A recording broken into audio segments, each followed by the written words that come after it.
Autrefois, il était un enfant qui vivait à la campagne avec ses parents et ses deux frères. Il était le cadet et le préféré de ses parents. À l'âge de la petite enfance, c'était une vraie tornade. Il était bourré d'énergie. Il courait, il hurlait, il riait et gesticulait constamment. Il n'était jamais fatigué. C'était un vrai pitre et il vivait une enfance heureuse et insouciante.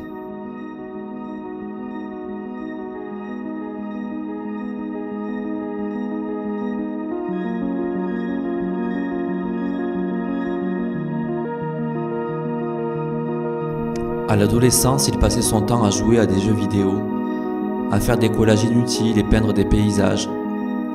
Il voulait devenir artiste, au désarroi de son père qui aurait préféré tout sauf ça. Pour lui, artiste n'était tout bonnement pas un métier.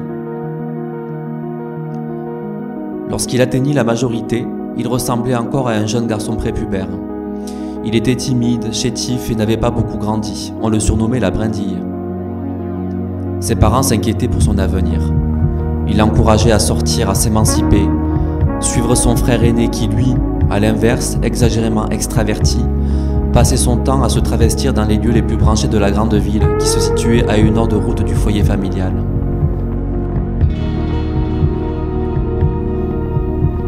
Son frère l'amusait beaucoup et la ville l'attirait énormément.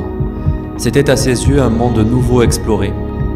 La foule affolée, consumériste qui nuit et jour piétinait les pavés polis par leurs innombrables pas. Les vitrines des magasins parfaitement nettoyés où l'on pouvait découvrir des tas de nouveaux objets colorés et inutiles. Les milliers de lumières qui scintillaient et qui empêchaient la nuit de tomber.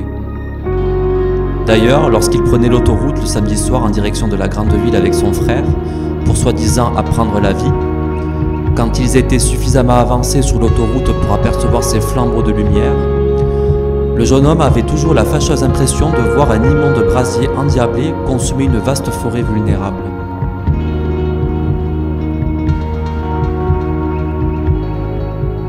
Un jour, il décida de louer un studio en plein centre de la grande ville. Il était au dernier étage d'un immeuble ancien. De la moquette noire tapissait le sol et un Velux s'était installé juste au-dessus de son lit. Il avait trouvé un job bien payé dans une librairie. Il découvrait la ville et ses secrets mais ne sortait plus beaucoup le soir. Il avait du mal à dormir. Il avait l'impression d'étouffer dans ce minuscule logis et d'entendre des voix, et plus exactement des cris et des pleurs. Il se réveillait plusieurs fois dans ses nuits. Plus le temps passait et plus la fatigue s'intensifiait, ce qui le rendait moins performant au travail. Son employeur devenait pressant.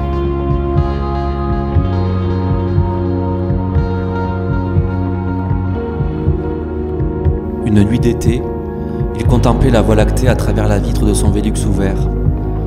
Il craignait de réentendre les cris. Ses yeux se fermèrent lentement, les cris arrivaient sournoisement à ses oreilles. Il était tellement fatigué qu'il ne voulait pas y prêter attention. Les cris devenaient de plus en plus présents et de plus en plus forts. Il restait calme pour espérer trouver le sommeil, mais les cris retentissaient comme jamais auparavant. D'un bond, il s'apprêta à prendre son oreiller pour tenter d'étouffer les cris assourdissants, mais brusquement, il fut littéralement absorbé par la voie lactée. Le studio restait vide, avec comme seul souvenir du jeune homme les quelques livres et les objets achetés dans les boutiques luxuriantes de la grande ville. À la place de son nom, il était écrit en minuscule sur sa boîte aux lettres : « J'étais le garçon cloîtré sous les toits ».